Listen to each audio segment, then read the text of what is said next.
ನಮ್ಮ ದೇವರಾಗಿರುವಂಥ ಯೇಸು ಕರ್ತನಲ್ಲಿರುವ ಎಲ್ಲ ಪ್ರೀತಿಯ ದೈವಚಂದ್ರಗಳಿಗೆ ವಂದಿಸುತ್ತೇನೆ. ಮತ್ತೊಂದು ದಿನದಲ್ಲಿ ನಾವು ವಾರಕ್ಕೊಂದು ಮಿಷನರಿಗಳ ಜೀವನ ಚರಿತ್ರೆ ಎನ್ನುವಂತಹ ಈ ಸಂಚಿಕೆಯಲ್ಲಿ ಕೂಡಿ ಬರುವ ಹಾಗೆ ಕರ್ತನು ನನಗೆ ಅನುಗ್ರಹಿಸಿಕೊಟ್ಟಂಥ ಕೃಪೆಗಾಗಿ ದೇವರಿಗೆ ವಂದಿಸುತ್ತೇನೆ. ಈ ಸಮಯದಲ್ಲಿ ನಾವು ಪ್ರಾರ್ಥನೆಯೊಟ್ಟಿಗೆ ಈ ಸಂದೇಶವನ್ನು ಕೇಳಲಿಕ್ಕಾಗಿ ನಮ್ಮನ್ನು ಸಮರ್ಪಿಸಿಕೊಳ್ಳೋಣ. ಒಳ್ಳೆಯ ತಂದೆ, ನಮ್ಮ ಸರ್ವಶಕ್ತನಾದ ದೇವರೇ, ಈ ಲೋಕದ ಮೇಲೆ ಎಷ್ಟೋ ಪ್ರೀತಿಯನ್ನಿಟ್ಟು ನಿಮ್ಮ ಒಬ್ಬನೇ ಮಗನನ್ನು ಕಳುಹಿಸಿಕೊಟ್ಟದಕ್ಕಾಗಿ ಸ್ತೋತ್ರ.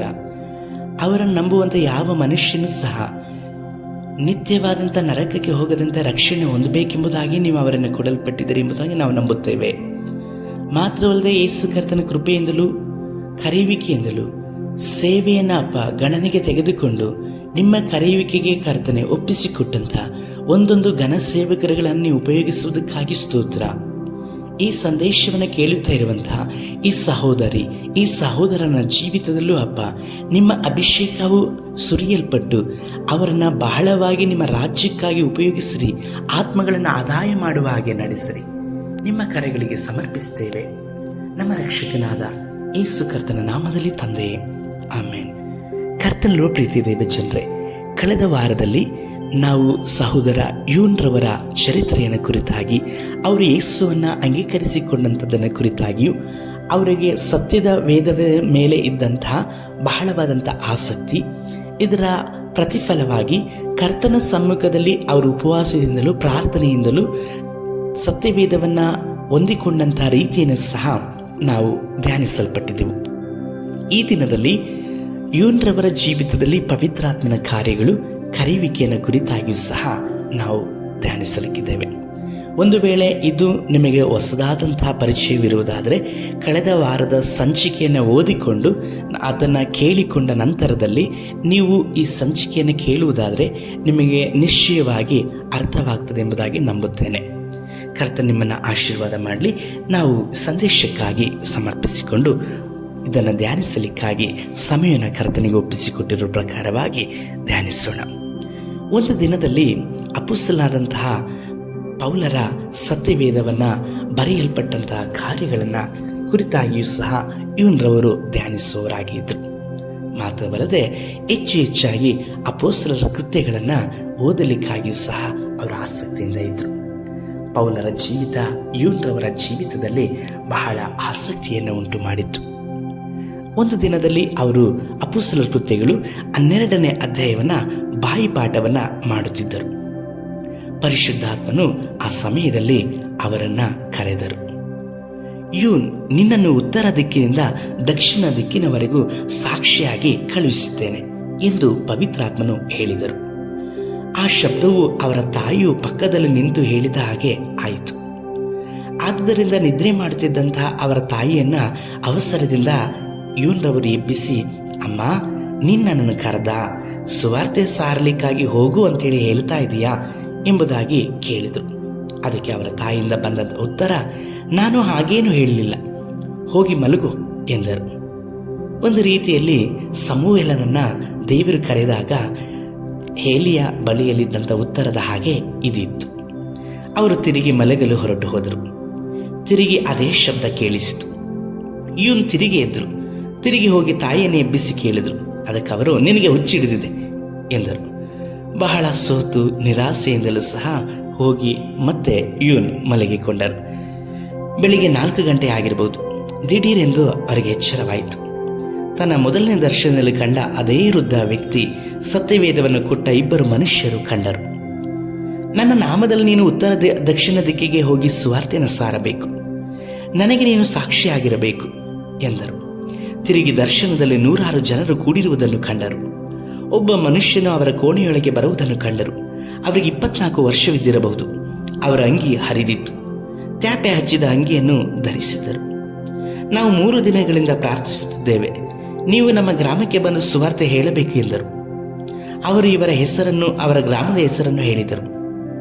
ಖಂಡಿತವಾಗಿ ಬರಲೇಬೇಕೆಂದು ಒತ್ತಾಯಪಡಿಸಿದರು. ಆಗ ಯೂನ್, ನಾಳೆ ಬರ್ತೇನೆ ಎಂಬುದಾಗಿ ಹೇಳಿ ಅವರನ್ನು ಕಳುಹಿಸಿದರು. ಮರುದಿನ ಬೆಳಿಗ್ಗೆ ಯೂನ್ ತಾಯಿಯ ಬಳಿಯಲ್ಲಿ, ದೇವರು ನನ್ನನ್ನು ಸುವಾರ್ತೆ ಸೇವೆಗೆ ಕರೆದಿದ್ದಾರೆ ಎಂದರು. ತಾಯಿ ಇದನ್ನು ನಂಬಲಿಲ್ಲ. ಆದರೆ ಯೂನ್ ಬಹಳ ದೃಢಚಿತ್ತನಾಗಿದ್ದನು. ಇಂದು ನಾನು ಸುವಾರ್ತೆ ಸಾರಲು ಉತ್ತರ ದಿಕ್ಕಿಗೆ ಹೋಗುತ್ತೇನೆ, ಆದರೆ ದಕ್ಷಿಣ ದಿನದಿಂದ 24 ವಯಸ್ಸಿನ ಒಬ್ಬ ವ್ಯಕ್ತಿ ಬರುತ್ತಾನೆ.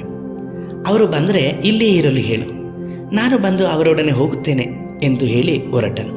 ಇದನ್ನೆಲ್ಲ ಕೇಳಿದ ಅವರ ತಂದೆಗೆ ಬಹಳ ಚಿಂತೆ ಆಯಿತು. ನಿಜವಾಗಿ ಇವನಿಗೆ ಬುದ್ಧಿ ಕೆಟ್ಟು ಹುಚ್ಚನಾಗಿರಬೇಕು ಅಂತೇಳಿ ಅವರು ಗೋಳಾಡಿದರು. ಆದರೆ ಇವನು ಮಾತ್ರ ದೃಢಚಿತ್ತನಾಗಿ ಧೃತಿಗೆಡದ ಹಾಗೆ ಪ್ರಾರ್ಥಿಸಿ ಸುವಾರ್ತೆ ಸಾರಲು ಹೊರಟನು. ಉತ್ತರ ದಿಕ್ಕಿಗೆ ಹೊರಟನು. ಅವರಲ್ಲಿ ಸ್ವಲ್ಪ ಚಂಚಲತೆ ಉಂಟಾಯಿತು. ಆದ್ದರಿಂದ ದೇವರ ಬಳಿಯಲ್ಲಿ, ದೇವರೇ, ನೀನು ಉತ್ತರ ದಿಕ್ಕಿಗೆ ಹೋಗು ಎಂದು ಹೇಳಿದೆ, ಆದರೆ ಆ ಊರಿನ ಹೆಸರು ಹೇಳಲಿಲ್ವಲ್ಲ, ನಾನು ಎಲ್ಲಿಗೆ ಹೋಗಬೇಕು ಎಂದು ಪ್ರಾರ್ಥಿಸಿದನು. ಆದರೂ ಅವರು ಆ ದಿಕ್ಕಿನಲ್ಲಿಯೇ ನಡೆಯಲು ಆರಂಭಿಸಿದರು. ಒಂದು ಚಿಕ್ಕ ಹೊಳೆಯನ್ನು ದಾಟಬೇಕಾಯಿತು. ಅದನ್ನು ದಾಟಿ ಹೋಗುತ್ತಿರುವಾಗ ಒಬ್ಬ ಮನುಷ್ಯನನ್ನು ಸಂಧಿಸಿದರು.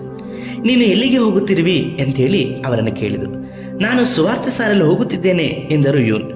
ತಕ್ಷಣವೇ ಅವರು, ಪಕ್ಕದ ಗ್ರಾಮದಲ್ಲಿರುವ ಜನರು ನಿಮ್ಮ ಹತ್ತಿರ ಸುವಾರ್ತೆ ಇರುವುದಾಗಿಯೂ ನೀವು ಸುವಾರ್ತೆ ಸಾರುತ್ತೀರಿ ಎಂಬುದಾಗಿ ಹೇಳಿ 3 ದಿನಗಳಿಂದ ನಿಮಗೋಸ್ಕರವಾಗಿ ಪ್ರಾರ್ಥಿಸುತ್ತಾ ಇದ್ದಾರೆ ಎಂಬುದಾಗಿ ಹೇಳಿದರು. ಇದನ್ನು ಕೇಳಿದ ಇವನಿಗೆ ಬಹಳ ಸಂತೋಷವಾಯಿತು. ಆ ವ್ಯಕ್ತಿ ಇವರನ್ನು ತನ್ನ ಊರಿಗೆ ಕರೆದುಕೊಂಡು ಹೋದರು. ಆ ಭಾಗದಲ್ಲಿ ಅಂದು ಕೊಯ್ಲಿನ ಸುಗ್ಗಿಯ ಕಾಲವಾಗಿತ್ತು. ಆ ಊರಿನ ಜನರು ಬೆಳೆಯನ್ನು ಕೊಯ್ದು ಧಾನ್ಯವನ್ನು ಸಾಗಿಸುವುದರಲ್ಲಿ ತಲ್ಲೀನರಾಗಿದ್ದರು. ಇವನನ್ನು ಕರೆದುಕೊಂಡು ಬಂದ ಆ ವ್ಯಕ್ತಿ ಆ ಜನರನ್ನು ನೋಡಿ, ನೀವು ಸುವಾರ್ತೆಯನ್ನು ಸಾರಲು ಯಾರಿಗಾಗಿ ಪ್ರಾರ್ಥಿಸಿದಿರೋ ಆ ವ್ಯಕ್ತಿ ಇವರೇ ನೋಡಿ, ನಾನು ಕರ್ಕೊಂಡು ಬಂದಿದ್ದೇನೆ ಎಂಬುದಾಗಿ ಹೇಳಿ ಕರೆದುಕೊಂಡು ಹೋದಂಥ ವ್ಯಕ್ತಿ ಇವನನ್ನ ಆ ಜನಗಳಿಗೆ ಪರಿಚಯಿಸಿದನು. ಪರಲೋಕದ ಪುಸ್ತಕವನ್ನು ಇಟ್ಟುಕೊಂಡಿರುವ ಒಬ್ಬ ವ್ಯಕ್ತಿ ನಮ್ಮ ಊರಿಗೆ ಬಂದಿರುವುದನ್ನು ಕೇಳಿದ ಆ ಜನರು ತಮ್ಮ ಎಲ್ಲ ಕೆಲಸಗಳನ್ನು ಬಿಟ್ಟು ಇವನ ಬಳಿಯಲ್ಲಿ ಬಂದು ಕೂಡಿಕೊಂಡರು. ಇವನರವರಿಗೆ ಸುವಾರ್ತೆ ಸಾರಬೇಕೆಂದು ಗೊತ್ತಿದ್ದೇ ಹೊರತು ಏನು ಸಾರಬೇಕು ಅನ್ನುವಂಥದ್ದು ಗೊತ್ತಿರಲಿಲ್ಲ. ಹಾಗಾಗಿ ಅವರು ಸಾಕ್ಷಿಯನ್ನು ಹೇಳಿದರು. ಸತ್ಯವೇದದೊಂದಿಗೆ ನೆಲದಲ್ಲಿ ಕುಳಿತು ಬಿಟ್ಟರು. ಅವರ ಸುತ್ತಲೂ ಜನರು ನಿಂತಿದ್ದರು. ಹೇಗೆ ಪ್ರಾರಂಭ ಮಾಡಬೇಕೆಂಬುದಾಗಿ ಹೇಳಿ ಗೊತ್ತಾಗಲಿಲ್ಲ. ತನಗೆ ಸತ್ಯವೇದ ಹೇಗೆ ಸಿಕ್ತು, ಯಾವ ರೀತಿಯಲ್ಲಿ ಪ್ರಾರ್ಥನೆ ಮಾಡಿದೆ, ನನ್ನ ಜೀವಿತದಲ್ಲಿ ಯೇಸುವನ್ನು ಯಾವ ರೀತಿಯಲ್ಲಿ ನಾನು ಅಂಗೀಕರಿಸಿಕೊಂಡೆ, ಹೀಗೆ ಅವರ ಜೀವಿತದಲ್ಲಿ ಯೇಸು ಏನೆಲ್ಲವನ್ನು ಮಾಡಿದ್ರೋ ಅದನ್ನೇ ಅವರು ಹೇಳ್ತಾ ಇದ್ದಾರೆ. ಪ್ರಾರ್ಥನೆ ಮಾಡುತ್ತಾ ಹೇಳಿದರು. ಕೂಡಿ ಬಂದಿದ್ದ ಮಕ್ಕಳು ಆ ಪರಲೋಕ ಪುಸ್ತಕದಲ್ಲಿ ಏನಿದೆ ಎಂಬುದನ್ನು ನಮಗೆ ಓದಿ ವಿವರಿಸಿ ಎಂದು ಕೇಳಿದರು ಮತ್ತು ಬಲವಂತ ಮಾಡಿದರು. ಇವನಿಗೆ ಪ್ರಸಂಗ ಮಾಡೋದಕ್ಕೆ ಗೊತ್ತಿರಲಿಲ್ಲ. ಏನು ಮಾಡುವುದೆಂದು ತಿಳಿಯದೆ ಗಾಬರಿಯಿಂದ ಕುಳಿತು ಬಿಟ್ಟರು. ಯಾರಿಗೂ ಆ ಪರಲೋಕದ ಪುಸ್ತಕವನ್ನು ಮುಟ್ಟುವ ಧೈರ್ಯವಿರಲಿಲ್ಲ. ಇವನರವರು ಅದನ್ನು ಎದೆಗೆ ಅವಚಿಕೊಂಡಿದ್ದರು. ಇವನರವರು ಮತ್ತಾಯನ ಸುವಾರ್ತೆಯನ್ನು ಬಾಯಿಪಾಠ ಮಾಡಿದ್ದರು. ಅದನ್ನೇ ತಿರುಗಿ ಹೇಳಲಿಕ್ಕೆ ಪ್ರಾರಂಭಿಸಿದರು. ಕೇಳಿದವರಿಗೆ ಏನೂ ಅರ್ಥವಾಗಲಿಲ್ಲ. ಏನು ಹೇಳಬೇಕೆಂದು ಅವರಿಗೆ ತಿಳಿದಿರಲಿಲ್ಲ. ಜನರೆಲ್ಲರೂ ಇವರನ್ನೇ ನೋಡುತ್ತಿದ್ದರಿಂದ ಇವರ ಕಣ್ಣುಗಳನ್ನು ಮುಚ್ಚಿಕೊಂಡರು. ಮತ್ತಾಯನ ಸುವಾರ್ತೆಯನ್ನು ಪೂರ್ತಿಯಾಗಿ ಒಪ್ಪಿಸಿದರು. ಜನರು ಯಾರು ಎದ್ದು ಹೋಗುತ್ತಿಲ್ಲ. ಆದರೆ ಅಪೊಸ್ತಲರ ಕೃತ್ಯಗಳನ್ನು ಒಪ್ಪಿಸಲು ಪ್ರಾರಂಭ ಮಾಡಿದರು. ಒಂದನ್ನು ಬಿಡದೆ ಮರೆಯದೆ ಎಲ್ಲವನ್ನೂ ಒಪ್ಪಿಸಿದರು. ಆದರೆ ಜನರು ಇದನ್ನು ಗಮನಿಸ್ತಾ ಇದ್ರು. ಇವನರವರು ತಾವು ಕಲಿತಿದ್ದ ಒಂದು ಹಾಡನ್ನೂ ಸಹ ಹಾಡಿದರು. ಆ ಹಾಡನ್ನು ಕೇಳಿದ ಜನರು ಅಳಲಿಕ್ಕೆ ಪ್ರಾರಂಭಿಸಿದರು. ಇದನ್ನು ಮುಗಿಸಿದ ತಕ್ಷಣ ಇವನರವರು ಅಲ್ಲಿಂದ ಹೊರಡಲು ಸಿದ್ಧರಾದರು.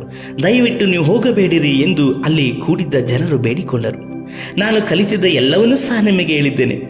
2 ಸುವಾರ್ತೆ ಪುಸ್ತಕಗಳು, ಒಂದು ಮತ್ತಾಯನ ಬರೆದ ಸುವಾರ್ತೆ, ಮತ್ತೊಂದು ಅಪೊಸ್ತಲರ ಕೃತ್ಯಗಳ ಪುಸ್ತಕಗಳನ್ನು ಸಹ ನಾನು ಓದಿದ್ದೇನೆ, ಹೇಳಿದ್ದೇನೆ, ಹಾಡನ್ನೇ ಹೇಳಿದ್ದೇನೆ.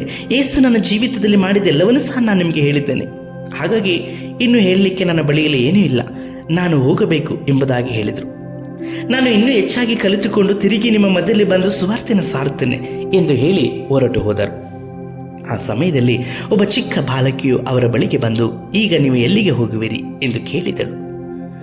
ಮೊದಲು ನಾನು ಮನೆಗೆ ಹೋಗುತ್ತೇನೆ, ನಂತರ ಸುವಾರ್ತೆಯನ್ನು ಸಾರಲು ದಕ್ಷಿಣ ಭಾಗಕ್ಕೆ ಹೋಗುತ್ತೇನೆ ಎಂದರು. ದಕ್ಷಿಣಕ್ಕೆ ಎಂದರೆ ಯಾವ ಸ್ಥಳಕ್ಕೆ ಹೋಗುವಿರಿ ಎಂದು ತಿರುಗಿ ಕೇಳಿದರು.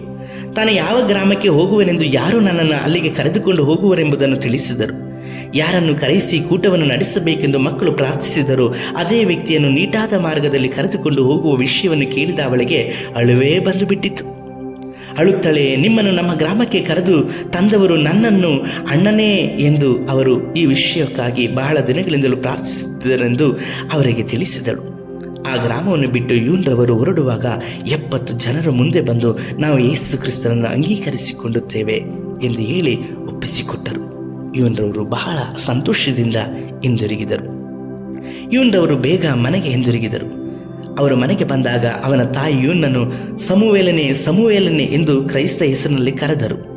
ಅದು ಅವರಿಗೆ ಆಶ್ಚರ್ಯವಾಗಿತ್ತು. ಅಮ್ಮ, ಏನು ಹೊಸ ಹೆಸರಿನಿಂದ ಕರೆಯುತ್ತಿರುವಲ್ಲ ಎಂದು ಕೇಳಿದರು. ಸ್ವಲ್ಪ ಹೊತ್ತಿನ ಮೊದಲು ಒಬ್ಬ ವ್ಯಕ್ತಿ ಇಲ್ಲಿಗೆ ಬಂದಿದ್ದರು. ನೀನು ಹೇಳಿದ ಹಾಗೆ ತಿರುಗಿ ಬರುವುದಾಗಿ ಹೇಳಿ ಹೋಗಿದ್ದಾರೆ ಎಂದರು. ಈಗ ಅವರೆಲ್ಲಿ ಎಂದು ಯೂನ್ ಕೇಳಿದರು. ಅವರು ಹೊರಟು ಹೋದರು. ನಾನು ಬರುವವರೆಗೆ ಅವರನ್ನು ಇಲ್ಲೇ ಇರಿಸಿಕೊಳ್ಳಬೇಕೆಂತೇಳಿ ಹೇಳಿದ್ನಲ್ವಾ, ಈಗ ನನಗೆ ಅವರ ಊರಿಗೆ ಹೋಗುವ ಮಾರ್ಗ ತಿಳಿಯಲಿಲ್ಲವಲ್ಲ ಅಂತೇಳಿ ಕೇಳಿದರು. ಅದಕ್ಕೆ ಅವರ ತಾಯಿ, ನೀನು ದುಃಖ ಪಡಬೇಡ, ದೇವರೇ ನಿನಗೆ ದಾರಿ ತೋರಿಸುತ್ತಾರೆ, ಕಾರ್ಯಕ್ರಮಗಳಿಗಾಗಿ ಸಿದ್ಧ ಮಾಡಲು ಹೋಗಿದ್ದಾರೆ ಎಂದು ಅವರ ತಾಯಿ ಹೇಳುತ್ತಿರುವಾಗಲೇ ಆ ವ್ಯಕ್ತಿ ಅಲ್ಲಿಗೆ ಬಂದನು. ಯೂನ್ ಅವರನ್ನು ನೋಡಿ, ಅಯ್ಯ, ನಾನು ನಿಮ್ಮನ್ನು ಮೊದಲೇ ನೋಡಿದ್ದೇನೆ ಎಂದು ಹೇಳಿ ಅವರ ಹೆಸರನ್ನು, ಊರಿನ ಹೆಸರನ್ನು ಹೇಳಿದಾಗ ದೇವರಾಗೆ ಅವರಿಗೆ ಆಶ್ಚರ್ಯವಾಯಿತು. ದೇವರ ಆಶ್ಚರ್ಯಕರವಾದಂಥ ನಡೆಸುವಿಕೆಗೆ ಅವರಿಗೆ ವಿಪರೀತವಾದಂಥ ಸಂತೋಷ ಉಂಟಾಗಿ ಅಳಲಾರಂಭಿಸಿದರು. ಅಂದು ಅವರ ತಂದೆಯೂ ಕೂಡ ಮಗನಿಗೆ ದೊರೆತ ದೈವಿಕ ಆಶೀರ್ವಾದಗಳಿಗಾಗಿ ಸಂತೋಷದಿಂದಲೂ ದುಃಖದಿಂದಲೂ ದೇವರಿಗೆ ಕೃತಜ್ಞತೆಯನ್ನು ಸಲ್ಲಿಸಿದರು. ಮಗನನ್ನು ಆಶೀರ್ವದಿಸಿ ಕಳುಹಿಸಿದರು.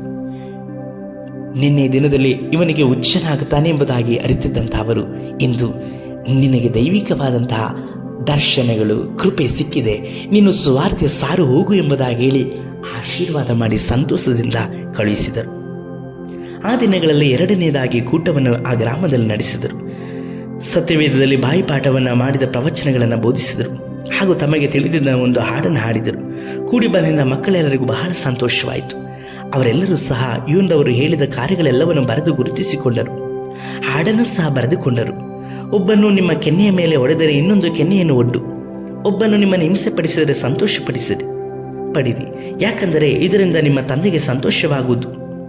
ಯೂದನಂತೆ ತನ್ನ ಯಜಮಾನನನ್ನು ಹಿಡಿದುಕೊಡುವವರಾಗಬೇಡಿರಿ ಎಂಬ ಹಾಡನ್ನು ಗಮನಿಸಿ ಕೇಳಿದರು. ಇದನ್ನು ನಂಬಿದ ಮಕ್ಕಳು ಇತರರಿಗೂ ಈ ವಿಷಯವನ್ನು ತಿಳಿಸುತ್ತವೆ ಎಂದರು. ಹಾಗೆ ತೀರ್ಮಾನಿಸಿಕೊಂಡರು. ಇದರ ಫಲವಾಗಿ ಆ ಭಾಗದಲ್ಲಿ ಒಂದು ದೊಡ್ಡ ಉಜ್ಜೀವನವೇ ಉಂಟಾಯಿತು. ಈ ಕಾರ್ಯವು ಕಾವಲುಗಾರರ ಕಿವಿ ಮುಟ್ಟಿತು. ಅವರು ಈ ಗ್ರಾಮವನ್ನು ಸುತ್ತುವರೆದು ಕ್ರೈಸ್ತರನ್ನು ಹಿಡಿದು ಸೆರೆಮನೆಗೆ ಒಯ್ದರು. ಯೇಸು ಕ್ರಿಸ್ತನ ಹೆಸರನ್ನು ನಿಮಗೆ ತಿಳಿಸಿದವರು ಯಾರು? ಈ ಸುವಾರ್ತೆ ನಿಮಗೆ ಪ್ರಸಂಗ ಮಾಡಿದ್ದು ಯಾರು ಎಂದು ಅವರನ್ನು ಕೇಳಿದರು. ಅವರೆಲ್ಲರೂ, ನಾವು ನಮ್ಮ ಯೇಸುವನ್ನು ಎಂದಿಗೂ ಹಿಡಿದುಕೊಡುವುದೇ ಇಲ್ಲ ಎಂದು ದೃಢವಾಗಿ ಉತ್ತರ ಕೊಟ್ಟರು. ಪೊಲೀಸ್ನವರು ಅವರನ್ನು ಹೊಡೆದು ಚಿತ್ರವಧೆ ಮಾಡಿದರು. ಇನ್ನು ಹೊಡೆಯಿರಿ ಎಂದು ತಮ್ಮ ಮುಖವನ್ನು ಅವರಿಗೆ ಒಡ್ಡಿದರು. ಚಿತ್ರವಧೆಗೆ ಮಧ್ಯದಲ್ಲಿಯೂ ಅವರು ನಕ್ಕರು, ಸಂತೋಷಿಸಿದರು. ಅವರನ್ನು ಹೊಡೆಯುತ್ತಿದ್ದ ಪೊಲೀಸರೇ ಸೋತು ಹೋದರು. ಕ್ರೈಸ್ತರಾದ ನಿಮಗೆ ಹುಚ್ಚು ಹಿಡಿದಿದೆ ಎಂದು ಹೇಳಿ ಮನೆಗೆ ಕಳುಹಿಸಿದರು. ಮುಗ್ಧ ಮಕ್ಕಳುಗಳು, ಯೌವನಸ್ಥ ಮಕ್ಕಳು, ವೃದ್ಧ ತಂದೆ ತಾಯಿಗಳು ಆ ದಿವಸದಲ್ಲಿ ಕಮ್ಯುನಿಸ್ಟರ ಸೈನಿಕರ ಬೂಟಿನ ಏತಿನಿಂದಲೂ ಮಾತ್ರವಲ್ಲದೆ ಅವರ ಕೋಲುಗಳಿಂದಲೂ ಭಯಂಕರವಾಗಿ ಒದೆಯನ್ನು ತಿಂದು ವೇದನೆಗೊಂಡು ಗಾಯಗೊಂಡಿದ್ದರೂ ಸಹ ಯೇಸು ಕರ್ತನಲ್ಲಿ ಅವರು ಸಂತೋಷಿಸಿದರು. ತಮಗೆ ಸುವಾರ್ತೆಯನ್ನು ಸಾರಿದಂಥ ಯೂನೇ ಯೇಸು ಎಂಬುದಾಗಿ ತಿಳಿದುಕೊಂಡರು. ಅವರನ್ನು ಹಿಡಿದುಕೊಳ್ಳುವಂಥದ್ದು ಯೇಸುವನ್ನು ಹಿಡಿದುಕೊಟ್ಟ ಹಾಗೆ ಎಂಬುದಾಗಿ ಭಾವಿಸಿಕೊಂಡರು. ಹೌದು, ಅವರ ಸಭಾಪಾಲಕರನ್ನು ಏನು ಅರಿಯದೇ ಇರುವಂತಹ ಒಂದೇ ದಿನದಲ್ಲಿ ಸುವಾರ್ತೆಯನ್ನು ಕೇಳಿದಂತಹ ಆ ಮುಗ್ಧ ಮಕ್ಕಳುಗಳು, ಯೌವನಸ್ಥರು, ವೃದ್ಧ ತಂದೆ ತಾಯಿಗಳು ಎಷ್ಟು ಪ್ರೀತಿಯಿಂದ ಆಲಂಗಿಸಿಕೊಂಡು ಎಷ್ಟು ಚಿತ್ರಹಿಂಸೆ ಕೊಟ್ಟರೂ ಸಹ ತಮ್ಮ ಸಭಾ ನಾಯಕನನ್ನು ಅವರು ಒಪ್ಪಿಸಿಕೊಡ್ಲಿಕ್ಕೆ ಮನಸ್ಸು ಬರಲಿಲ್ಲ. ಅವರ ಬಾಯಲ್ಲಿ ಸ್ವರಗಳು ಬರಲಿಲ್ಲ. ಇಂದು ಪ್ರೀತಿಯ ದೈವ ಮಗನೇ, ಮಗಳೇ, ನಿನಗೆ ಸುವಾರ್ತೆ ಸಾರಿದಂಥವರನ್ನು, ನಿಮಗೆ ದೀಕ್ಷಾಸ್ಥಾನವನ್ನು ಕೊಟ್ಟಂಥವರನ್ನು, ನಿಮ್ಮನ್ನು ಆತ್ಮೀಕವಾದ ಮಾರ್ಗದಲ್ಲಿ ನಡೆಸುತ್ತಾ ಇರುವಂತಹ ನಿಮ್ಮ ಆತ್ಮೀಕ ತಂದೆಯನ್ನ, ತಾಯಿಯನ್ನ ನಿನ್ನ ಎಷ್ಟರ ಮಟ್ಟಿಗೆ ಗೌರವಿಸ್ತಾ ಇದೆಯಾ, ಪ್ರೀತಿಸ್ತಾ ಇದೆಯಾ? ಆಲೋಚಿಸು. ಯೂನ್ ತನ್ನ 16ನೇ ವಯಸ್ಸಿನಲ್ಲಿಯೇ ಅಗ್ನಿಯಾಗಿ ಉರಿದು ಪ್ರಕಾಶಿಸಲಿಕ್ಕಾಗಿ ಸೇವೆಯನ್ನು ಆರಂಭಿಸಿದರು. ಪ್ರಾರಂಭದಲ್ಲಿ ಅವರು ಸಭೆಯ ಮುಖ್ಯಸ್ಥನಾಗಿ ಅಲ್ಲ, ಒಬ್ಬ ಸಾಧಾರಣ ಸುವಾರ್ತಿಕನಾಗಿ, ಸತ್ಯವೇದ ಶಾಲೆಯಲ್ಲಿ ಕಲಿತವರು ಅಲ್ಲ, ಸತ್ಯವೇದವನ್ನು ತಿರುಗಿ ಓದಿ ಆಳವಾಗಿ ಧ್ಯಾನಿಸಿ ಸತ್ಯಗಳನ್ನು ಗ್ರಹಿಸಿಕೊಳ್ಳುತ್ತಿದ್ದರು. ದೈವಿಕ ಆಲೋಚನೆಗಳ ಮೂಲಕವಾಗಿ ಸತ್ಯವೇದವನ್ನು ಕಲಿತುಕೊಂಡರು. ಬೆಳಗಿನ ಜಾವದಲ್ಲಿ ಎದ್ದು ಸತ್ಯವೇದವನ್ನು ಓದುತ್ತಿದ್ದರು. ಕಲಿತಂಥ ಸತ್ಯವೇದ ವಾಕ್ಯಗಳನ್ನು ತಮ್ಮ ಜೀವಿತಕ್ಕೆ ಅಳವಡಿಸಿಕೊಳ್ಳುತ್ತಿದ್ದರು. ನಡೆ ನುಡಿಗಳ ಕ್ರಿಯೆಗಳಲ್ಲಿ ಅನುಸರಿಸುತ್ತಿದ್ದರು. ಕ್ರೈಸ್ತ ಸೇವಕರುಗಳೊಂದಿಗೆ ಅವರು ಚರ್ಚಿಸುತ್ತಿದ್ದ ಮುಖ್ಯವಾದ ಕಾರ್ಯವು ದೇವರ ಮಾತುಗಳಿಂದ ಕಲಿತುಕೊಂಡಿದ್ದೆ. ನಾವು ಇತರರಿಗೆ ಬೋಧಿಸುವಂಥದ್ದನ್ನು ಮೊದಲು ನಮ್ಮ ಜೀವನಕ್ಕೆ ಅಳವಡಿಸಿಕೊಳ್ಳಬೇಕು ಎಂದು ಅದನ್ನೇ ಬಲವಂತವಾಗಿ ಇವರು ಮಾತನಾಡ್ತಾ ಇದ್ರು. ಇದೇ ಅವರ ಮುಖ್ಯವಾದ ಬೋಧನೆಯೂ ಆಗಿತ್ತು. ಅವರು ಬೋಧಿಸುತ್ತಿದ್ದುದು ಮಾತ್ರವಲ್ಲ, ಅದನ್ನೇ ಅನುಸರಿಸುತ್ತಾ ಇದ್ದರು. ಇನ್ನು ಸತ್ಯವೇದವನ್ನು ನಾವು ಓದಿದ ನಂಬಿಕೆಯಿಂದ ಕಾರ್ಯರೂಪಕ್ಕೆ ತರಬೇಕೆಂಬುದೇ ಅವರ ಉದ್ದೇಶವಾಗಿತ್ತು. ಹೇಳಿದಂತೆ ಆ ಮಾತುಗಳಿಗೆ ವಿಧೇಯರಾಗುತ್ತಿದ್ದರು. ಯೇಸು ಕ್ರಿಸ್ತನು ಎಲ್ಲಿ ಹೋದರೂ ಅವರನ್ನು ಮನಪೂರ್ವಕವಾಗಿ ಯಾರು ಹಿಂಬಾಲಿಸುತ್ತಿದ್ದರೋ ಅವರ ಸಾಕ್ಷಿಯೇ ನನ್ನ ಸಾಕ್ಷಿ ಎಂದು ಹೇಳುತ್ತಿದ್ದರು. ಇವನು ತನ್ನ 16ನೇ ವಯಸ್ಸಿನಲ್ಲಿ ಕ್ರಿಸ್ತನ ಸುವಾರ್ತೆಯನ್ನು ಸಾರಲು ಹೋದಾಗ ದೇವರ ಕಲಿಯುವಿಕೆಯ ಕುರಿತು ಅಷ್ಟು ಸ್ಪಷ್ಟವಾದಂತಹ ತಿಳುವಳಿಕೆ ಇರಲಿಲ್ಲ. ತಮ್ಮ ಗ್ರಾಮ ಹಾಗೂ ಸುತ್ತಮುತ್ತಲಿನ ಗ್ರಾಮಗಳಲ್ಲಿ ಮಾತ್ರವೇ ಸುವಾರ್ತೆನ ಸಾರ್ತಾ ಇದ್ರು. ಆದರೆ ಅವರ ಸುವಾರ್ತೆ ಸೇವೆ 1 ವರ್ಷದೊಳಗೆ ಸುಮಾರು 2,000 ಮಕ್ಕಳನ್ನು ಕರ್ತನ ಕಡೆಗೆ ನಡೆಸುವ ಹಾಗೆ ಆಶೀರ್ವಾದಕರವಾಗಿತ್ತು. ತನ್ನ 17ನೇ ವಯಸ್ಸಿನಲ್ಲಿ ಅನೇಕ ಜನರನ್ನು ಕ್ರಿಸ್ತನ ಬಳಿಗೆ ನಡೆಸಲು ಇವನರವರೇ ಕಾರಣ ಎಂದು ಅನೇಕ ಸೈನಿಕರಿಗೆ ತಿಳಿಯಿತು. ಇದೇ ಕಾರಣದಿಂದಾಗಿ ಅವರನ್ನು ಸರ್ಕಾರದವರು ಸೆರೆಮನೆಗೆ ಹಾಕಿದರು. ತನ್ನ 18-19ನೇ ವಯಸ್ಸಿನಲ್ಲಿ ದೇವರು ಅವರ ಸೇವೆಯನ್ನು ವಿಸ್ತಾರ ಮಾಡಿದರು. ತಾಲೂಕು ಅಕ್ಕಪಕ್ಕದ ಹಳ್ಳಿಗಳು ಮಾತ್ರವಲ್ಲ, ದೊಡ್ಡ ದೊಡ್ಡ ಪಟ್ಟಣಗಳಲ್ಲಿ ಸ್ಥಳಗಳಲ್ಲಿ ಇವರ ಸಭೆಗಳನ್ನು ಕಟ್ಟಲಿಕ್ಕೆ ಪ್ರಾರಂಭಿಸಿದರು. 20ನೇ ವಯಸ್ಸಿನಲ್ಲಿ ಸೇವಕರುಗಳಿಗೆ ತರಬೇತಿಗಳನ್ನು ಕೊಡಲು ಆರಂಭಿಸಿದರು. ಆರಂಭದ ದಿನಗಳಲ್ಲಿ ಅವರಿಗೆ ಮನುಷ್ಯರ ಬೆಂಬಲವಿರಲಿಲ್ಲ. ಆದರೆ ಸೇವೆ ಹೆಚ್ಚಿದ ಹಾಗೆಲ್ಲ ದೇವರು ಅನೇಕ ದಾಹವುಳ್ಳ ಜನರನ್ನು ಎಬ್ಬಿಸಿದರು. ಅವರನ್ನು ಅನೇಕ ಕಡೆಗಳಲ್ಲಿ ಕಳುಹಿಸುವುದರ ಮೂಲಕ ಅನೇಕರ ಸಮಸ್ಯೆಗಳನ್ನು ಪರಿಹರಿಸಲು ಸಾಧ್ಯವಾಗುತ್ತಿತ್ತು. ಇದು ಸೇವೆಯ ಬೆಳವಣಿಗೆಗೆ ಅನುಕೂಲವಾಗಿತ್ತು. ಪ್ರತಿ ಸೇವಕರುಗಳು ಒಂದು ದಿನಕ್ಕೆ 3 ಕಡೆಗಳಲ್ಲಿ ಕೂಟಗಳನ್ನು ನಡೆಸಲು ಪ್ರಾರಂಭಿಸಿದರು. ಇದನ್ನು ಪ್ರತಿದಿನವೂ 7 ದಿನಗಳವರೆಗೆ ಮಾಡಬೇಕೆಂದು ನೇಮಿಸಿದರು. ಸತ್ಯವೇದದಿಂದ ಅನೇಕ ಆರಿಸಿದ ಪ್ರಕಟಣೆಗಳನ್ನು ಕೊಟ್ಟರು. ಸುವಾರ್ತೆ ಸೇವೆ ಮಾಡುವವರೆಲ್ಲರಿಗೂ ಭಕ್ತಿ ಹಾಡುಗಳನ್ನು ಕಲಿಸಿದರು. ಅವರುಗಳು ಇತರ ಕ್ರೈಸ್ತರಿಗೂ ಕಲಿಸಿದರು. ಇವನವರು ಒಳ್ಳೆಯ ಸುವಾರ್ತೆ ಸಾರುವವರಾಗಿದ್ದ ಹಾಗೆಯೇ ಅವರೊಂದಿಗೆ ಇದ್ದು ಕಾರ್ಯಗಳೆಲ್ಲವನ್ನ ಸಹ ಹೇಳಿಕೊಡುತ್ತಾ ಇದ್ದರು. ಮೊದಲನೆಯದಾಗಿ 1978ನೇ ಇಸ್ವಿಯಲ್ಲಿ ಚಳಿಗಾಲದಲ್ಲಿ ಅವರು ದೀಕ್ಷಾಸ್ಥಾನವನ್ನು ಕೊಡಲು ಆರಂಭಿಸಿದರು. ನದಿಗಳ ಮಧ್ಯದಲ್ಲಿ, ಮಂಜುಗಡ್ಡೆಗಳ ಮಧ್ಯದಲ್ಲಿ, ತಣ್ಣೀರಿನಲ್ಲಿ ಹೊಸ ವಿಶ್ವಾಸಿಗಳಿಗೆ ದೀಕ್ಷಾಸ್ಥಾನವನ್ನು ಕೊಟ್ಟರು. ಆ ಚಳಿಗಾಲದಲ್ಲಿ ದೊಡ್ಡದಾಗಿ ಜನಸಂಖ್ಯೆ ಬಂದು ದೀಕ್ಷಾಸ್ಥಾನವನ್ನು ಹೊಂದಿಕೊಂಡರು. ವಿಶ್ವಾಸಿಗಳ ಸಂಖ್ಯೆ ಹೆಚ್ಚುತ್ತಾ ಹೋಯಿತು. ಸಭೆಗಳು ಸಹ ಬೆಳೆಯುತ್ತಾ ಹೋಯಿತು. 1986ರಲ್ಲಿ ಸುವಾರ್ಥ ಸೇವೆ ಮುಖ್ಯಸ್ಥರು ಆದಂತಹ ಖೂ ಜೂನ್ ಚೆ ಅನ್ನುವಂತಹ ಒಬ್ಬ ದೈವ ಸೇವಕರ ಸಂಪರ್ಕ ಸಿಕ್ಕಿತು. ಹೊಸದಾಗಿ ಹುಟ್ಟುವುದು ಅನ್ನುವಂಥ ಹೆಸರಿನಿಂದ ಆ ಸಂಸ್ಥೆಯು ಪ್ರಾರಂಭವಾಯಿತು. ಅವರೊಂದಿಗೆ ಸೇರಿ ಚೀನಾದ ಗುಂಪೊಂದು ಪ್ರಯಾಣ ಬೆಳೆಸಿತು. ಹೀಗೆ ಚೀನಾ ದೇಶದಲ್ಲಿ ಸುವಾರ್ತೆಗೆ ಬೆಂಬಲ ಸಿಕ್ಕಿತು. ಮನೆಗಳಲ್ಲಿ ಸೇರಿಸುತ್ತಿದ್ದಂಥ ಸಭೆಗೆ ಹೌಸ್ ಆಫ್ ಚರ್ಚ್ ಅನ್ನುವಂತಹ ಹೆಸರನ್ನು ಕೊಟ್ಟರು. ಅದಾದ ನಂತರ ಇತರ ಕ್ರೈಸ್ತ ಸಂಸ್ಥೆಗಳೊಂದಿಗೆ ಸಂಪರ್ಕ ಪ್ರಾರಂಭವಾಯಿತು. 1949ರಿಂದ 1980ರವರೆಗೂ ಸಹ ಚೀನಾದಲ್ಲಿ ವೈಯಕ್ತಿಕವಾಗಿ ಸಭೆಗಳಿಗೆ ಸೇರುವವರ ಸಂಖ್ಯೆಯು ಬೆಳೆಯಲಿಕ್ಕೆ ಪ್ರಾರಂಭವಾಯಿತು. ಈ ಇಬ್ಬರು ಸಹೋದರರು ಸೇರಿ ಪ್ರಾರಂಭಿಸಿದಂತಹ ಈ ಸಭೆಯು ಅನೇಕ ಹಿರಿಯರ ಸಹಾಯ ದೊರಕಿತು. ಇದಕ್ಕಾಗಿ ಡಿಕಾನ್ಸ್ಗಳನ್ನು ನೇಮಿಸಿದರು. 1982ರಲ್ಲಿ ಸಭೆಯು ವೇಗವಾಗಿ ಬೆಳೆಯಲಿಕ್ಕೆ ಆರಂಭಿಸಿತು. ಇದಕ್ಕಾಗಿ 4 ಭಾಗಗಳನ್ನು ಮಾಡಿ ಇವನರವರನ್ನು ಅಧ್ಯಕ್ಷರನ್ನಾಗಿ ಮಾಡಿದರು. ಸೇವೆಯು ಮುಂದುವರಿದು ಇದು ಸಹಾಯವಾಯಿತು. ಆರಂಭದಲ್ಲಿ ಲಿಂಗ್ ಆನ್ ಅನ್ನುವಂಥ ಹೆಸರಿನಲ್ಲಿ ಪ್ರಾರಂಭವಾದಂತಹ ಈ ಸೇವೆ, ಇದರ ಅರ್ಥ ಹೊಸದಾಗಿ ಹುಟ್ಟಿದವರು ಅನ್ನುವಂಥ ಹೆಸರಿನಲ್ಲಿ ಪ್ರಾರಂಭವಾದಂಥ ಈ ಸೇವೆ ಕ್ರೈಸ್ತರಲ್ಲಿ ಐಕ್ಯವು ಸಮಾಧಾನವನ್ನು ಕೊಟ್ಟಿತು. ಆ ದಿನಗಳಲ್ಲಿ ಮುಖ್ಯಸ್ಥರಾಗಿದ್ದವರೆಲ್ಲರೂ ಸಹ ಯೌವನಸ್ಥರೇ. ದೇವರ ಕರೆಯುವಿಕೆ ಒಂದು ಆಧಾರದಿಂದಲೇ ಇವರೆಲ್ಲರೂ ನೇಮಿಸಲ್ಪಟ್ಟಿದ್ದರು. ಮನೆಯಲ್ಲಿ ನಡೆಯುತ್ತಿದ್ದ ಸಭೆಗಳು ನಿಜವಾಗಿ ಬಹಳ ಆಸಕ್ತಿಯಿಂದ ನಡೆಯುತ್ತಿದ್ದವು. ಇವನು 1974ರಲ್ಲಿ ದೇವರನ್ನು ಕಂಡುಕೊಂಡಿದ್ದರೂ ಕೂಡ ಒಬ್ಬ ಹಿರಿಯರಂತೆ ಎಲ್ಲ ಕಾರ್ಯಗಳನ್ನು ನಿರ್ವಹಿಸ್ತಾ ಇದ್ದರು. ಇವನು ಯೌವನಸ್ಥನಾಗಿದ್ದರೂ ಕೂಡ ಸಭೆಯ ಬೆಳವಣಿಗೆಗಾಗಿ ಇವನರವರ ಸಲಹೆ ಕೇಳುತ್ತಿದ್ದರು. ಆದುದರಿಂದ ಅವರೆಲ್ಲರೂ ಕೂಡಿ ಸಂತೋಷಿಸಿದ್ದ ಸೇವೆಯನ್ನು ಮಾಡುತ್ತಿದ್ದರು. 1982ರಲ್ಲಿ ಸಹೋದರ ಇವನರವರು ಎಲ್ಲರೂ ಗುರುತಿಸುವಂತಹ ವ್ಯಕ್ತಿಯಾಗಿ ಮಾರ್ಪಟ್ಟರು. ಹೇಗೆಂದರೆ ಎಲ್ಲ ಕಂಬಗಳಲ್ಲಿಯೂ ಇವನರವರ ಫೋಟೋವನ್ನು ಅಂಟಿಸಿ ಸೈನಿಕರು ಇವರನ್ನು ಹುಡುಕುತ್ತಿದ್ದರು. ಇವರನ್ನು ಒಂದು ರೀತಿಯಲ್ಲಿ ಅಪರಾಧಿ ಎನ್ನುವಂಥ ರೀತಿಯಲ್ಲಿ ಬಿಂಬಿಸಿದರು. ಅವರು ಒಬ್ಬ ಮತ ಪ್ರಚಾರಕ ಎಂದು ವಿವರಿಸಿದರು. ಮಾತ್ರವಲ್ಲದೆ ಇವರು ಮತಾಂತರವನ್ನು ಮಾಡುತ್ತಾರೆಂಬುದಾಗಿ ಹೇಳಿ ಅವರ ಫೋಟೋ ಭಿತ್ತಿ ಪತ್ರಗಳನ್ನು ಎಲ್ಲ ಕಂಬಗಳಲ್ಲಿ, ಗೋಡೆಗಳಲ್ಲಿ ಹಂಚಲ್ಪಟ್ಟರು. ಇದರಿಂದಾಗಿ ಅವರು ಎಲ್ಲ ಸ್ಥಳಗಳಲ್ಲಿರುವಂಥ ಜನಗಳಿಗೆ ಇವರೊಬ್ಬ ಯೇಸುವಿನ ಬಗ್ಗೆ ಹೇಳುವಂಥವ್ರು ಎಂಬುದಾಗಿ ಹೇಳಿ ಸರ್ಕಾರವೇ ಒಂದು ರೀತಿಯಲ್ಲಿ ಇವರಿಗೆ ಪ್ರಚಾರವನ್ನು ಕೊಟ್ಟಿತು.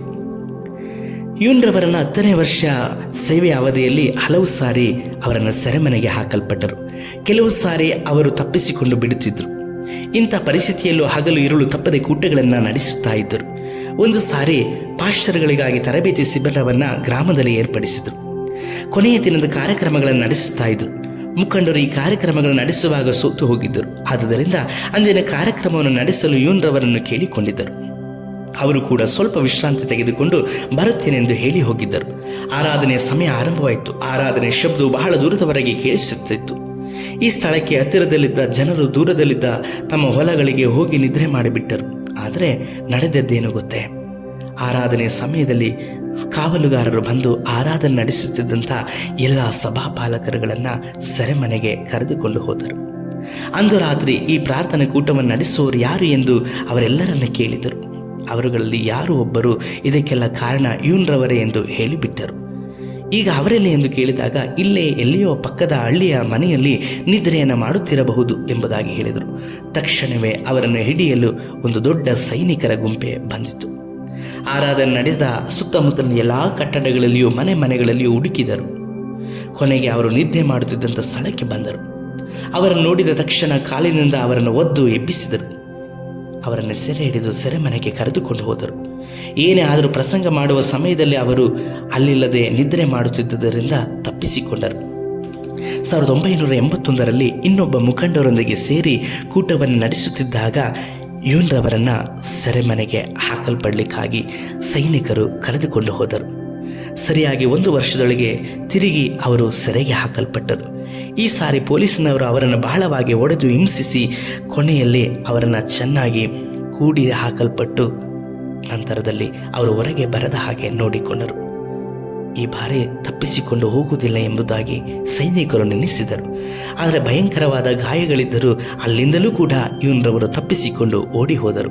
ಆದರೆ ಇನ್ನೊಂದು ಕೂಟಗಳು ನಡೆಸುತ್ತಿದ್ದಂತಹ ಸಮಯದಲ್ಲಿ ದೊಡ್ಡ ಸೈನಿಕರ ಗುಂಪು ಬಂದು 1984 ಜನವರಿ 25ರಂದು ಯೂನ್ರವರನ್ನು ಅವರು ಸೆರೆಮನೆಗೆ ಹಾಕಲ್ಪಟ್ಟು ಕಠಿಣವಾದಂಥ ಶಿಕ್ಷೆಗೆ ಒಳಪಡಿಸಿದರು.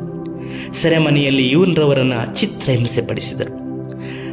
ಕಾವಲುಗಾರರು ವಿದ್ಯುತ್ ತಂತಿಗಳಿಂದಲೂ ರಾಡುಗಳಿಂದಲೂ ಅವರಿಗೆ ಕರೆಂಟನ್ನು ಕೊಟ್ಟು ಹಾಯಿಸಿದರು. ಅವುಗಳಿಂದ ಬಿಸಾಡಲ್ಪಟ್ಟು ಮಂಜುಗಡ್ಡೆಯ ಮೇಲೆ ಬಿದ್ದರು. ಸಾವಿರಾರು ಬಾಣಗಳು ಅವರನ್ನು ಚುಚ್ಚಿದವು. ವೇದನೆಯನ್ನು ಅನುಭವಿಸಿದರು. ಅವರ 2 ಕೈಕಾಲುಗಳನ್ನು ಕಟ್ಟಿ ಕರುಣೆ ಇಲ್ಲದ ಹಾಗೆ ಒಡೆಯಲ್ಪಟ್ಟರು. ವಿದ್ಯುತ್ ಶಾಖಗಳನ್ನು ಕೊಟ್ಟರು. ಮೊಳೆಗಳಿಂದ ಅವರನ್ನು ಚುಚ್ಚಿ ಹಿಂಸೆ ಪಡಿಸಿದರು. ಆ ಸಮಯದಲ್ಲಿ ಅವರ ಹೃದಯದಲ್ಲಿಯೇ ಯೇಸುವನ್ನು ಕೂಗಿಕೊಂಡರು. ದೇವರಿಗೆ ಅವರ ಕೂಗು ಮುಟ್ಟಿತು. ಆದರೆ ದೇವರಿಂದ ಅವರಿಗೆ ಸಿಕ್ಕಿದ ಉತ್ತರ ಎಲ್ಲವೂ ನನಗೆ ಗೊತ್ತು ಎಂಬುದೇ. ಸೈನ್ಯಗಾರರು ಅವರನ್ನು ಕೇಳಿದರು, ನೀನು ಯಾರು?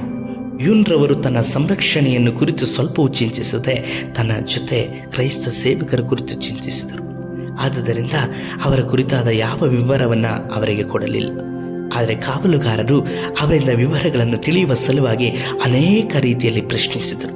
ಆದರೆ ಅವರು ಹೇಳಿದ್ದು ಒಂದೇ ಮಾತು, ನಾನು ಪರಲೋಕದ ಮನುಷ್ಯನು ಎಂಬುದೇ.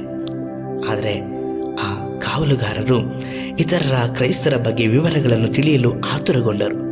ಆದರೆ ಇವರಿಂದ ಸಿಕ್ಕ ಒಂದೇ ಉತ್ತರ, ನಾನು ಪರಲೋಕದ ಮನುಷ್ಯ, ಪರಲೋಕದಿಂದ ಬಂದಿದ್ದೇನೆ ಎಂಬುದಾಗಿ ಹೇಳುತ್ತಾ ಇದ್ದರು. ಇದರಿಂದ ಕೋಪಗೊಂಡ ಕಾವಲುಗಾರರು ಮರದ ತುಂಡಿನಿಂದಲೂ ಬಂದೂಕಿನಿಂದ ತುದಿಯಿಂದಲೂ ಅವರನ್ನು ಹೊಡೆದರು. ಈ ಚಿತ್ರಹಿಂಸೆಯಿಂದ ದೂರದಿಂದ ನೋಡುತ್ತಿದ್ದ ಕ್ರೈಸ್ತರು ಸಹ ತಮ್ಮನ್ನು ತೋರಿಸಿಕೊಳ್ಳಲು ಆಗದಂತೆ ಅಳುತ್ತಾ ಇದ್ದರು. ತಾನು ನೊಂದರೂ ಸಹ ತನ್ನ ಜೊತೆ ಸೇವಕರನ್ನ ಎಂದಿಗೂ ಸಹ ಹಿಡಿದುಕೊಡಬಾರದು ಎಂಬುದಾದಂಥ ಆಲೋಚನೆ ಯೂನ್ರವರದಾಗಿತ್ತು. ಬಹಳವಾದ ಹಿಂಸೆ. ಮಂಜುಗಡ್ಡೆಯ ನಡುವೆ ಹಾಕಲ್ಪಟ್ಟರು. ಬಟ್ಟೆಯನ್ನು ಹಾಕಿಕೊಳ್ಳಲಿಕ್ಕೆ ಅವಕಾಶವನ್ನು ಕೊಡದಂತೆ ಭಯಂಕರ ಚಳಿಯ ಮಂಜುಗಡ್ಡೆಯ ನಡುವೆ ಅವರನ್ನು ಇರಲಿಕ್ಕೆ ಸೆರೆಮನೆಯಲ್ಲಿ ಕೂಡಿ ಹಾಕಲ್ಪಟ್ಟರು. ಹೊರಗೆ ಕೊಂಡರೂ ಕೂಡ ಅವರ ಗೋಡೆಯಲ್ಲಿ ಮೊಳೆಗಳು ಅವರಿಗೆ ಚುಚ್ಚಲ್ಪಟ್ಟಿದ್ದಾಯಿತು. ದೊಡ್ಡ ದೊಡ್ಡ ಲಾಠಿ ಏಟುಗಳಿಂದ ಯೂನ್ರವರನ್ನ ಚಿತ್ರಹಿಂಸೆ ಕೊಟ್ಟರು. ತನ್ನ ಜೊತೆಯಲ್ಲಿರುವಂಥ ಸಹ ಸೇವಕರ ಗುರುತನ್ನು ಪರಿಪರಿಯಾಗಿ ಕೇಳಿದರೂ ಸಹ ಯೂನ್ರವರು ಒಬ್ಬರ ಗುರುತುಗಳನ್ನು ಸಹ ಹೇಳದೆ ಅವರ ಬಾಯಲ್ಲಿ ಬರುತ್ತಿದ್ದಂಥ ಒಂದೇ ಒಂದು ಶಬ್ದ, ನಾನು ಪರಲೋಕದ ಮನುಷ್ಯನೆಂಬುದಾಗಿ ಅವರ ಎಲ್ಲ ಪ್ರಶ್ನೆಗಳಿಗೂ ಉತ್ತರವಾಯಿತು. ಕಡೆಯವರೆಗೂ ಇದನ್ನೇ ಅವರು ಮುಂದುವರಿಸಿದರು. ಕರ್ತನಲ್ಲಿರುವ ಪ್ರೀತಿಯ ದೇವಜನರೇ, ಈ ದಿವಸ ಸಮಯವಾದುದರಿಂದ ನಾನು ಇಲ್ಲಿಗೆ ಮುಕ್ತಾಯ ಮಾಡ್ತಾ ಇದ್ದೇನೆ. ದೇವರ ಚಿತ್ತವಿರುವುದಾದರೆ ಮುಂದುವರಿಯಲ್ಪಟ್ಟು ಬ್ರದರ್ ಯೂನ್ರವರ ಬಗ್ಗೆ ಮುಂದಿನ ವಾರದಲ್ಲಿ ನಾವು ತಿಳಿದುಕೊಳ್ಳಲಿಕ್ಕೆ ಪ್ರಯತ್ನಿಸೋಣ. ಈ ಸಮಯದಲ್ಲಿ ಪ್ರಾರ್ಥನೆ ಮಾಡೋಣ. ಸರ್ವಶಕ್ತನಾದ ದೇವರೇ, ಭೂಮಿಯ ಕಟ್ಟಕಡೆಯವರೆಗೆ ಎಲ್ಲ ಜನಗಳ ರಕ್ಷಣೆಗೋಸ್ಕರವಾಗಿ ತವಕಿಸುವಂಥ ಕರ್ತನೆ, ನಿಮ್ಮ ಚಿತ್ತವನ್ನು ಎಡೆಬಿಡದೆ ಮಾಡುವ ಹಾಗೆ ನಮಗೆ ಸಹಾಯಿಸಿರಿ. ನಿನ್ನ ಅಭಿಷೇಕವನ್ನು, ಈ ಸಂದೇಶವನ್ನು ಕೇಳುತ್ತಿರುವಂಥ ಒಬ್ಬೊಬ್ಬರ ಮೇಲೆ ನೀವು ಸುರಿಯಲ್ಪಟ್ಟು ಉಪಯೋಗಿಸಿರಿ ಕರ್ತನೆ. ನಿಮ್ಮ ಕರಗಳಿಗೆ ಈ ಸಂದೇಶವನ್ನು ಕೇಳಲ್ಪಟ್ಟಂತೆ ಎಲ್ಲರನ್ನು ಒಪ್ಪಿಸಿಕೊಡ್ತು ನಡೆಸಿರಿ. ಯೇಸು ಕರ್ತನ ನಾಮದಲ್ಲಿ ತಂದೆಯೇ, ಆಮೇನ್. ಕರ್ತನಲ್ಲಿರುವ ಪ್ರೀತಿಯ ದೇವಜನರೇ, ಈ ಸಂದೇಶ ನಿಮಗೆ ಆಶೀರ್ವಾದಕರವಾಗಿರುವುದಾದರೆ ಮತ್ತೊಬ್ಬರಿಗೆ ಇದನ್ನು ಕಳುಹಿಸಲ್ಪಡ್ರಿ. ಮಾತ್ರವಲ್ಲದೆ ನಿಮ್ಮ ಪ್ರಾರ್ಥನಾ ಮನವಿಗಳಿರುವುದಾದರೆ ನಮ್ಮೊಡನೆ ಹಂಚಿಕೊಳ್ಳ್ರಿ. ನಾವು ನಿಮಗೋಸ್ಕರವಾಗಿ ಪ್ರಾರ್ಥಿಸುವಂಥ ವಿಷಯದಲ್ಲಿ ಆಸಕ್ತಿ ಉಳ್ಳವರಾಗಿಯೂ ಸಂತೋಷವುಳ್ಳವರಾಗಿಯೂ ಇದ್ದೇವೆ. ನಿಮಗೆ ಸಮಯ ಇರುವುದಾದರೆ ದೇವರು ನಮ್ಮನ್ನು ನಂಬಿಕೊಟ್ಟಂಥ ಈ ಸೇವೆಯನ್ನು ಮಾಡಲಿಕ್ಕಾಗಿ ಕರ್ತನ ಸಹಾಯವು ಅಗತ್ಯತೆಗಳು ಒದಗಿ ಬರುವ ಹಾಗೆ ಪ್ರಾರ್ಥಿಸಿಕೊಳ್ಳ್ರಿ. ದೇವರ ಚಿತ್ತವಿದು ಬರೋಣ ತಡವಾಗುವುದಾದರೆ ಮುಂದುವರಿಯಲ್ಪಟ್ಟು ಮುಂದಿನ ಭಾನುವಾರ ವಾರಕ್ಕೊಂದು ಮಿಷನರಿಗಳ ಚರಿತ್ರೆ ಎಂಬುದಾದಂಥ ಈ ಸಂಚಿಕೆಯಲ್ಲಿ ಮುಂದುವರಿಯಲ್ಪಟ್ಟಂಥ ಕಾರ್ಯಗಳನ್ನು ನಾವು ಧ್ಯಾನಿಸೋಣ. ಕರ್ತನು ನಿಮ್ಮನ್ನು ಆಶೀರ್ವಾದ ಮಾಡಲಿ. ಶುಭ ಸಂಜೆ.